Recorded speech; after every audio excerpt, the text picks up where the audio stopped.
29th of May 2012. Welcome to Capital FM Online TV News. In the headlines: fertilizer bomb suspected in Nairobi blast. KNH says it needs additional funding following Monday's blast. 2 people wanted over Nairobi bombing. And government to foot hospital bills for blast victims. Good evening. I'm Kasim Hassan Ali.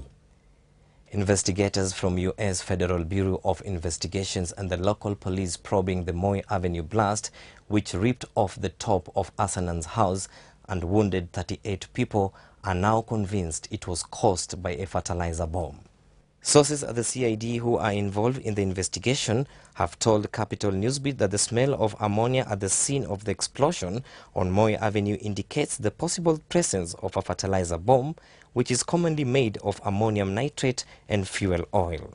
The FBI, who joined the investigation today, and their colleagues from various units of the Kenya Police spent the better part of this morning sifting through the debris at Asanan's house, where they collected evidence for further analysis. Police Commissioner Matthew Itere had yesterday indicated that the blast was caused by an improvised explosive device, dropping an earlier assertion of an electric fault. Prime Minister Raila Odinga branded yesterday's blast a terrorist attack, and police said it was most probably caused by a homemade bomb after initially blaming a possible electric fault. Nairobi's Deputy Police Chief Moses Nyakwama says they are carrying on with the investigations, but so far they are yet to make any arrests. Meanwhile, 5 people are still nursing injuries at Kenyatta National Hospital following the blast. Chief Executive Officer Richard Lesiampe says 2 of the victims are in critical condition and are admitted in the intensive care unit. He says 23 were treated and discharged, 3 of whom were students of Mount Kenya University. Medical Services Minister Anyang' Nyong'o says he will push for an increase in funding for the referral hospital to cater for an increase in disasters in the country.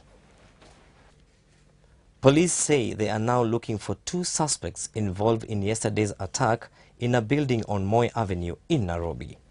Police spokesman Eric Kiraithe says they are compiling data for the 2 suspects, which will be released to the public soon. At the same time, police have released a photograph of a German or Turkish national who is believed to be actively involved in the Al-Shabaab activities and who is now hiding in the country. Kiraithe says police have no reason to believe the suspect is involved in yesterday's blast in Nairobi, but they know for sure he was involved in previous attacks blamed on Al-Shabaab. We know that this is a known Al-Shabaab operative. It's a known Al-Shabaab operative. Those who say that we said somebody is a wanted Al-Shabaab, well, they are not. We can assure them this one is we have very reasonable suspicion that he is an unknown Al-Shabaab operative. We have been looking for him for some time, and we are still looking for him. The government will pay the hospital bills for those injured on yesterday's attack on Moi Avenue, Prime Minister has announced.